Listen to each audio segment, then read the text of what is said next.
Hey everyone, it's John Pollock here with you, and this is Fight News Now.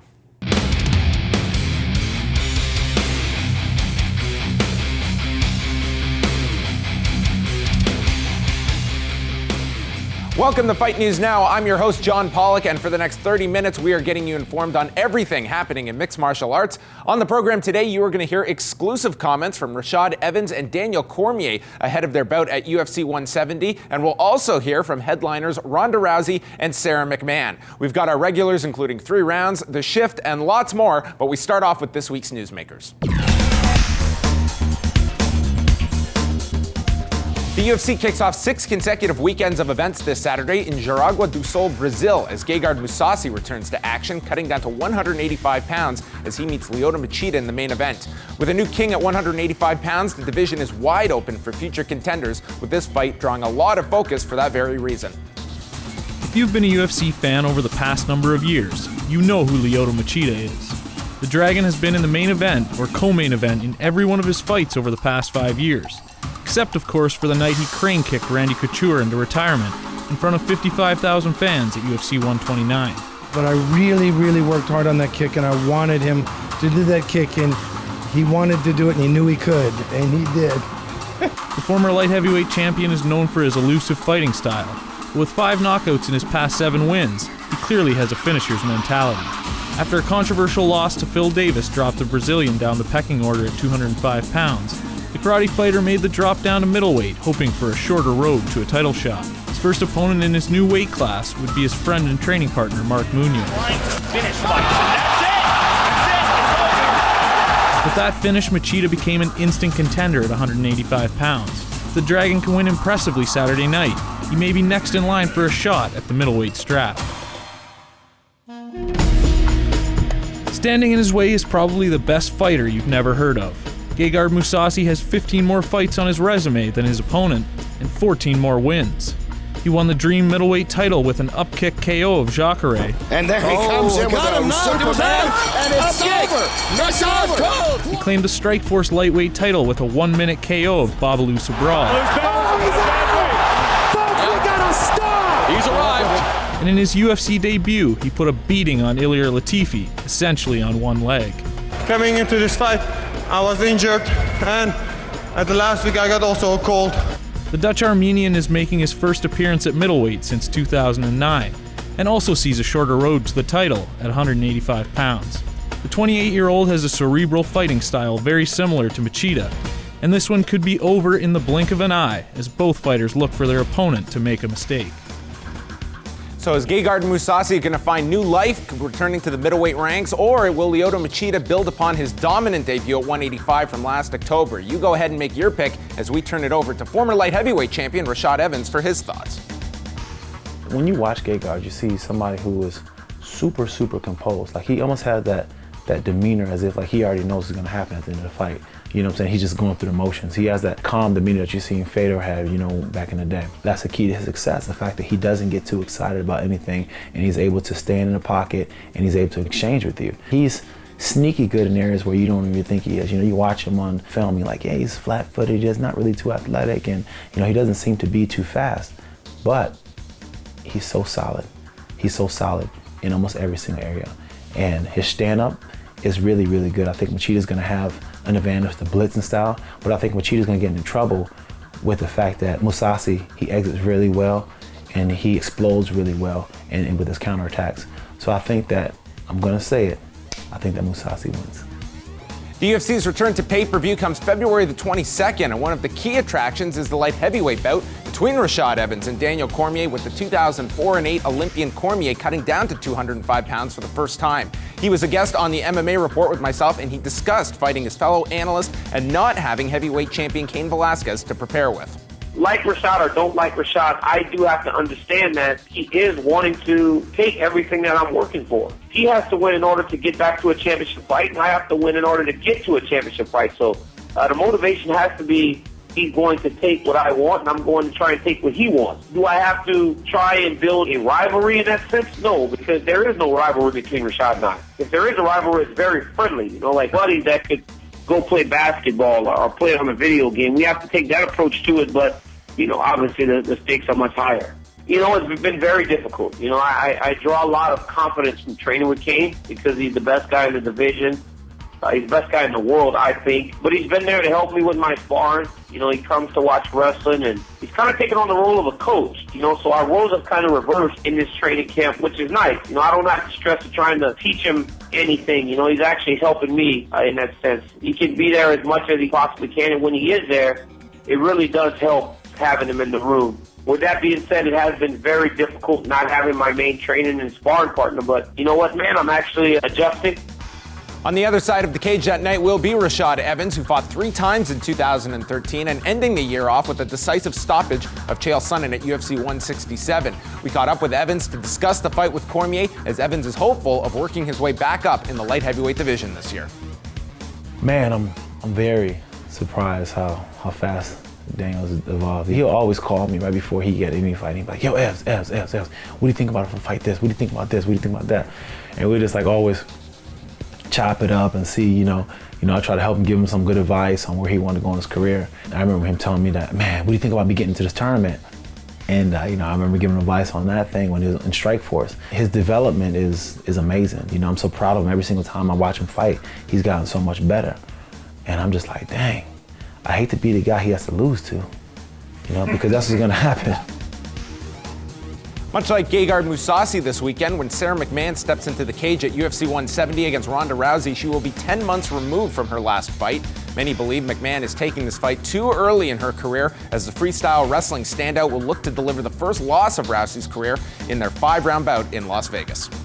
I'm pretty sure a lot of girls in judo did it. I mean, unless she finished every single match by that and won the gold every time she competed. So the same with me, though. Like, people have defended things that I do well. Every athlete is beatable. Every athlete is, has weaknesses, and myself is included in that. The simplistic view for this fight is that it's Rousey's judo against McMann's wrestling. However, in Rousey's last fight, we saw changes to her striking and got to see 2+ rounds from the bantamweight champion. What style of fight does the champion expect? We go now to the bantamweight champion of the world and what kind of fight she expects from Sarah McMann.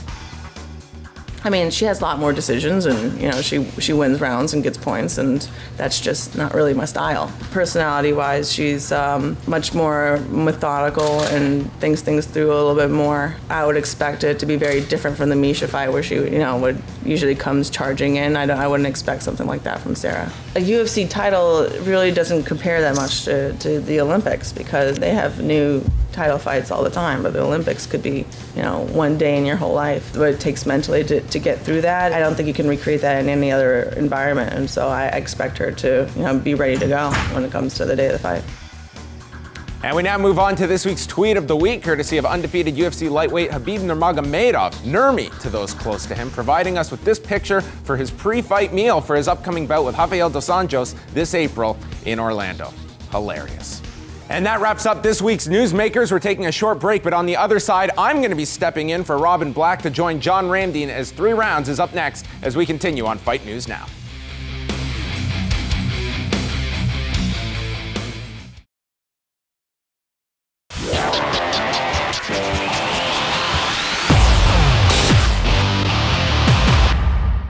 Welcome back to Fight News Now. It's John Pollock here alongside John Ramdeen, and it is now time for 3 rounds. Robin Black on assignment at Arena Mexico, south of the border, with a Psycho Clowns mask on. But we're looking ahead to an event that is also taking place down south this weekend, and that is Fight Night 36, John. A lot of international flavor to this card, and a lot of stakes in terms of figuring out the middleweight picture right at the top with Lyoto Machida and Gegard Mousasi. Yeah, and I love that you brought up that matchup, because I am stunned right now, because if you go online and see who the professionals, of course, the casual fans always have their opinion about who's going to win a fight, but when you have some of the best fighters on the planet that are in there day in and day out on the mats training with the best jiu-jitsu guys in the world, the best Thai boxing guys in the mixed martial arts world, for them to have an opinion, it kind of means more than your opinion or my opinion. And what blows my mind is almost every single one of them, if not everyone, is picking Lyoto Machida to win this fight against Gegard Mousasi. In my opinion, that is absolutely nuts. However,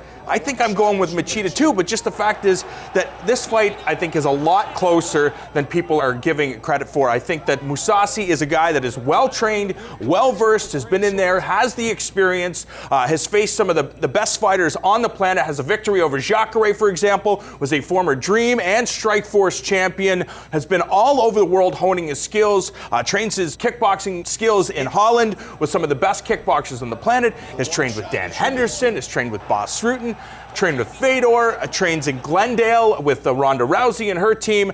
And just to know the background of Mousasi, it just blows my mind that people are just saying that Machida is just going to run away with this fight. It's a very interesting fight, as along with Jacare and Francis Carmon, we could very well see almost like a mini four-man tournament here where somebody comes out of it as a contender for the winner of Chris Weidman, Vitor Belfort, and Jacare. I mean, you go back to that very controversial decision loss to Luke Rockhold. This guy's been on a tear since that point. He has come in, knocking out Yushin Okami, a tremendous feat. And I think Jacare, you look at those four guys, I think that guy might have the most upside of those four, and that's not to understate the others involved on Saturday. Yeah, I agree. I mean, I've been watching Jacare for a long time, competing in jiu-jitsu tournaments or, you know, making his waves in mixed martial arts. And I think the thing about Jacare is that, you know, he could probably just get away with his grappling abilities, just focus on the fact that he's so physically strong, so powerful. He drags guys down to the ground and then just absolutely obliterates them when the fight hits the mat. But the fact is,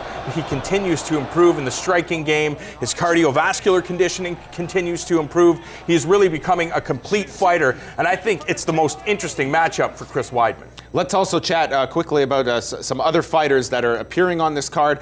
Eric Silva is looking to bounce back from that devastating knockout at the hands of Dong Yun Kim. He's not in tough here in terms of a big wrestler in Takanori Sato, a man you've called numerous fights of for Deep and Pancrase. He's making his UFC debut here. This should be, I think, a pretty easy pathway for Eric Silva, but where does Takanori Sato present problems? I don't know if he presents a whole lot of problems for Eric Silva. I mean, this is a guy that's been in there with some top talent, trains with some good guys at the X Gym in Brazil, including Jacare.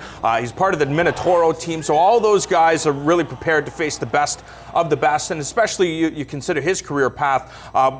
I think a lot of people, especially one of his mentors, Waleed Ismail, they anticipated that down the road he would challenge for the UFC welterweight title at some point. He just has to string together a couple of wins because the loss to Dong Yun Kim, although it's Dong Yun Kim, a very talented fighter, you look at his resume, pretty outstanding record. But for Eric Silva, I think he just kind of blew it. He got too excited, and I think that's the key in this fight. Just stay calm.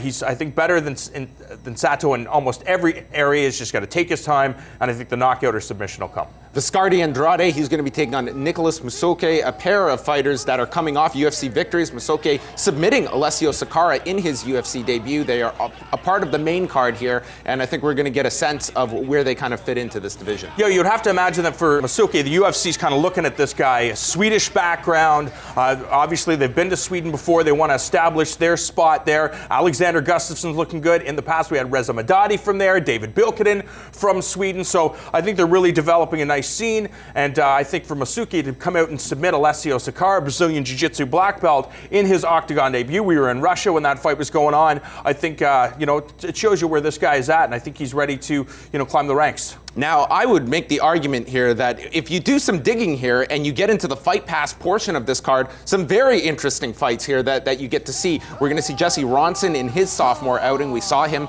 in September losing a decision to Michel Prazeres. I think was a little overwhelmed in that UFC debut. And took that fight on short notice as well. Took it very much on short notice, and he's taking on Francisco Trinaldo, who is one of the biggest lightweights in terms of a guy that makes like a Gleison Tebow-like weight cut. This guy is just gigantic come fight time. I think an interesting fight here for Jesse Ronson, but Trinaldo, he's been able to use that size both to his advantage, but also, I mean, that's also sometimes a hindrance when you get into the later portion of a fight. I think one of the biggest factors about Jesse Ronson is the team that he comes from, of course, training at the Adrenaline Training Center in London, Ontario. Those guys are known for their cardiovascular conditioning, and that could be a factor in this fight. Chris Hordeski, his teammate, has also trained with the Evolution-Tai guys who come from that shoot-a-box background, so I think he'll have some of those tricks up his sleeve to teach his training partner. fighter, but I think for Ronson, it's just try to get this fight into later waters, try to wear down the Brazilian, and he could walk away with a victory. We're also going to see Charles Oliveira on this show against Andy Ogle. He's coming off 2 losses, but very deceiving. I think Andy Ogle's going to be being very tough there. And even a fight with Wilson Hayes and Yuri Alcantara, I think that might be, you know, a real interesting fight way down under this card. So that is Fight Night 36 coming up this Saturday night in Jaraguá do Sul, Brazil. Coming up next, though, we still have The Shift and this week's viral video to come on Fight News Now. 3, 2, 1.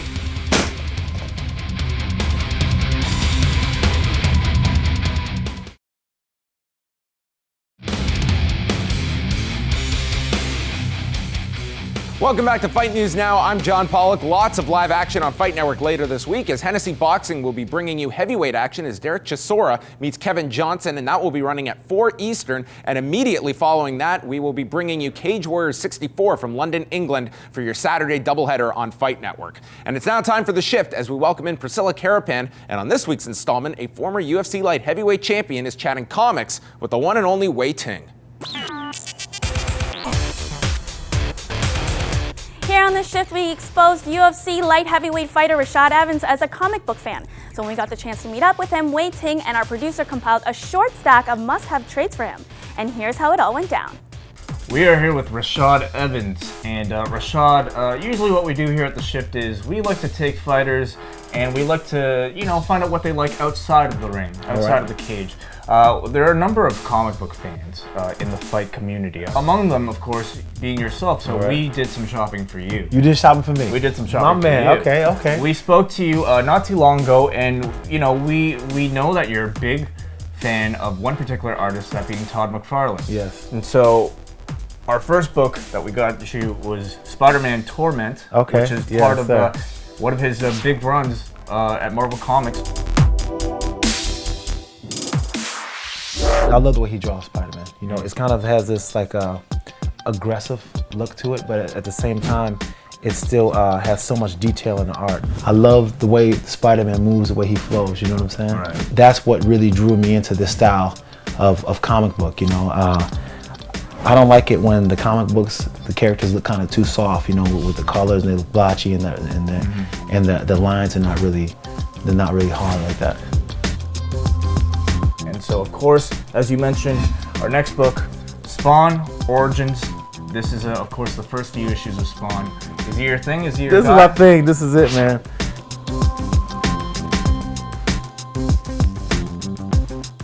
I love the Spawn character, you know, because one thing about Spawn represents the good and bad in all of us.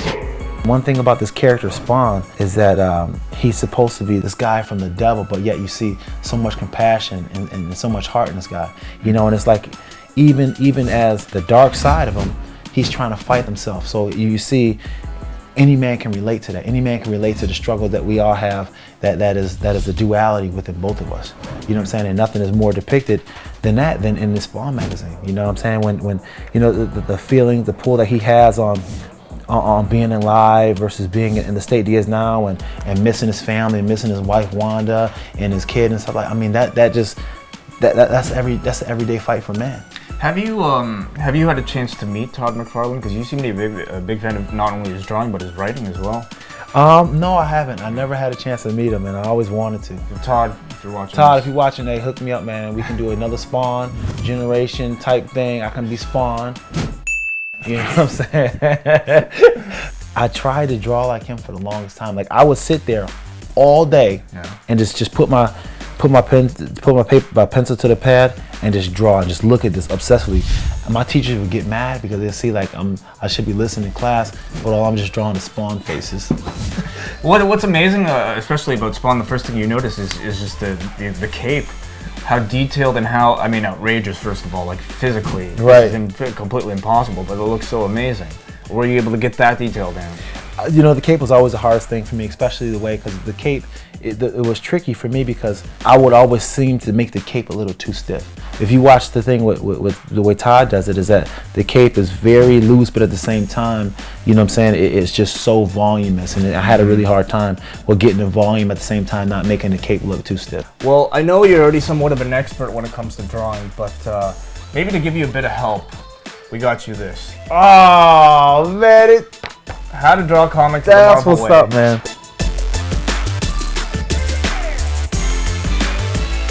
I actually used to have this book. For real? I used to have this book. Are you a fan of this older style as well? Some of this kind of Jack Kirby like? I do like this older style. It was simple, but at the same time, there's still a tremendous amount of great artwork that came out here as well. It's like you're doing jiu-jitsu, and you know, this is like sort of the foundation. This is the foundation of it. Before you do all like the details and everything else, this is a book that I would be like, oh, I can draw that, and I'll try to like skip parts, but you gotta really go through it so that way you get the dimensions right and know exactly how to draw everything in proportion. Comics have really come a long way in their depictions of people. I mean, you see something like this, the muscles aren't really too defined. Right. But you look at comic books from the 90s and things got really exaggerated. They got really exaggerated, but it becomes more about the fantasy, you know what I'm saying? More about the fantasy, and it goes with just general things on TV in principle. You know, it became, you know, to the point where it got harder to shock the audience because, you know, the shock factor went up. So now you have to be able to bring more in magazines and keep the attention of people because now, you know, the shock value went up on a lot of things. We don't have a Wonder Woman book for you, but we have the next best thing. What's that? Oh, man. Make sure you check us out next week to see what else is in store for Rashad Evans. That's it for the shift this week. Back over to you, John. Thank you, Priscilla, and time is winding down on this week's show, so without further ado, it's time for this week's viral video that is going to leave you speechless. 3, 2, 1. Oh. Hang on. No, I'm fine. I'm okay. I'm okay. I'm okay. I'm okay. I'm okay.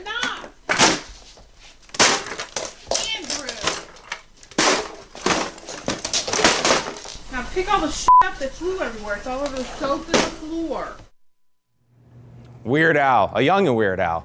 That wraps up another edition of Fight News Now. I want to thank our guests Rashad Evans, Daniel Cormier, as well as all of you for tuning in. Don't miss the MMA Report, which I host each Thursday. This week on the show, Alexis Davis will be stopping by, and that is available in the podcast section of FightNetwork.com.